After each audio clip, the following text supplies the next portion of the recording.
सुनैना और सुरेखा यह दोनों देवरानी जेठानी थी।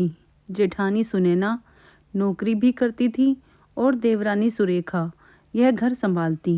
उनका परिवार बहुत बड़ा था। सास ससुर और उन दोनों के बच्चे, कुल मिलाकर 10 लोग घर में रहते। और अब बहुत सालों बाद उनकी बुआ सास अपने भाई के घर रहने आई थी। सुबह उठने के बाद बुआ सास ने देखा कि सुनैना फटाफट अपने काम कर रही थी। सुरेखा ने नाश्ता बनाया और वह नाश्ता सुनैना ने सबको परोसा। उसके बाद सुनैना ने अपना टिफ़िन पैक किया और वह काम पर निकल गई। सुरेखा ने वापस दोपहर का खाना तैयार किया और थोड़ा वक्त अपनी सास और बुआ सास के साथ बैठी रही। बुआ सास से रहा नहीं गया। उन्होंने सुरेखा को पूछा, छोटी बहू, तुम्हारी जेठानी तुझ पर बहुत हुक्म चलाती है। सुबह से देख रही हूँ रसोई घर में अकेले ही काम करती हो। और वह महारानी दिखावे के लिए नाश्ता परोस रही थी, जैसे कि उसी ने नाश्ता बनाया हो। यह सुनने के बाद सुरेखा ने बुआ सास की तरफ देखा और बोली, बुआ सास जी, ऐसा कुछ नहीं है। सुनैना दीदी बहुत अच्छी हैं। बुआ सास बोली, तुम बहुत भोली हो सुरेखा। मुझे सब समझ में आता है। मेरे बाल धूप से सफेद नहीं हुए हैं। सुरेखा से अब नहीं रहा गया। वह बोली, ऐसा नहीं है बुआ जी। आपको सुनैना दीदी ने सबको नाश्ता परोसा, ये वह दिखा, पर आपको यह नहीं दिखा कि दीदी ने मुझे जबरदस्ती सबसे पहले नाश्ता करने दिया और चाय भी दी। वह रोज मुझे ऐसे सबसे पहले ही नाश्ता देती हैं, नहीं तो सबके लिए नाश्ता कराते कराते मैं खुद के लिए नाश्ता बनाना भूल जाऊंगी। दीदी मेरी कितनी चिंता करती हैं। दीदी सुबह जल्दी उठकर मंदिर साफ करती हैं, फूल सजाकर रखती हैं और मुझे उनके 1 घंटे बाद उठने के लिए कहती हैं। शाम को आते समय बाजार से सब्जी भी लेकर आती हैं, क्योंकि हमारे मिस्टर रात को देर से आते हैं और मम्मी जी को सुनैना दीदी ने बाजार में जाने के लिए मना किया है, क्योंकि अब उनकी उम्र 60 साल से ज्यादा हो गई है। बाजार में जाते समय उनको तकलीफ होगी, उनके पैर बहुत दुखेंगे। कभी उनको बाहर घूमने का मन हुआ तो सुनैना दीदी छुट्टी लेकर उनको घुमा ले आती हैं। और हाँ बुआ जी, दीदी रोज शाम को आने के बाद वह कितनी भी थकी हो वह भी मुझे खाना बनाने में मदद करती हैं।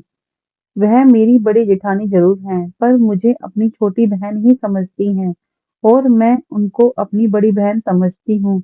यह सब सुनकर बुआ सास एकदम चुप हो गई। उनकी चुगली सुरेखा के आगे टिक नहीं पाई। शाम को सुनैना सब्जी की थैली लेकर सुरेखा के पास देते हुए बोली, सब्जी के साथ तुम्हारे मनपसंद लेखक की किताब भी है उसमें। यह सुनकर सुरेखा खुश हो गई। सुनैना को थैंक यू बोलकर सब्जी की थैली किचन में रखकर वह अपने रूम में चली गई। उतने में बुआ ने सुनैना को आवाज दी, बड़ी बहू, जरा यहाँ आना। वह बोली, सुनैना, तू इतनी मेहनत करके पैसे कमाती है और ऐसे फालतू में किताब खरीदी करके मुफ्त का खर्चा करती हो, वह भी अपनी छोटी देवरानी के लिए। वह ऐसे भी घर में बैठकर करती क्या है? तुम दिन भर मेहनत करती हो और वह घर में आराम करती है। इस पर सुनैना हंसकर बोली, क्या बुआ जी, आराम? और सुरेखा, उसे तो कहने पर भी वह आराम करती नहीं। सुबह उठकर बेचारी काम करती रहती है, सबका मनपसंद खाना और मेरे और उसके मिलाकर 4 बच्चों का टिफिन, सब वही तो करती है। और तब भी उसके चेहरे पर हमेशा आनंद दिखता है। सुबह की चाय पीने के लिए उसके पास वक्त ही नहीं रहता। दोपहर को जब बच्चे घर आते हैं तो उनका खाना, होमवर्क सब वही देखती है। इसलिए मुझे बच्चों का टेंशन नहीं है और इसलिए ही मैं ऑफिस में मन लगाकर काम कर पाती हूँ। कुछ दिन पहले ही मुझे प्रमोशन मिला है।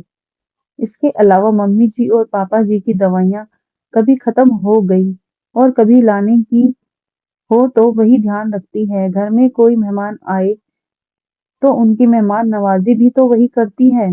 बुआ जी, और बच्चे संभालना छोटी बात नहीं है। इतना सब सुनकर बुआ जी की तो बोलती ही बंद हो गई। सुरेखा कभी कोई शिकायत नहीं करती, वह सब काम कर लेती है। वह सिर्फ पढ़ना पसंद करती है। फिर मैं मेरी छोटी बहन के लिए इतना नहीं कर सकती। मैं नहीं करूंगी तो फिर कौन करेगा? इतना बोलकर सुनैना अपने रूम में चली गई।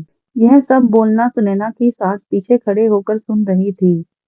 वह बुआ जी के पास आई और बोली, जीजी यह दोनों देवरानी जेठानी जरूर हैं, लेकिन इनका रिश्ता दो सगी बहनों से ज्यादा पक्का है। मेरे घर की मजबूत दीवारें हैं यह दोनों। पहले मैं भी एक बुरी सास थी, हमेशा इन दोनों में झगड़ा लगाने का प्रयास करती थी। पर यह दोनों के प्यार के आगे मैं भी हार गई। वैसे भी झगड़ा लगाकर नुकसान तो हमारे ही घर का होगा ना। पर यह सब बात बुआ को समझ में नहीं आई। रुदन करते हुए कमरे से बाहर चली गई, क्योंकि उन दोनों में झगड़ा लगाने के लिए ही वह आई थी। पर सुनैना और सुरेखा, इनके जैसी दो समझदार देवरानी जेठानी के बीच झगड़ा करवाना बहुत मुश्किल था। तो दोस्तों, सुनैना और सुरेखा, इनके जैसी समझदार देवरानी जेठानी जिस घर में होंगे, उस घर का कोई बुरा नहीं कर सकता।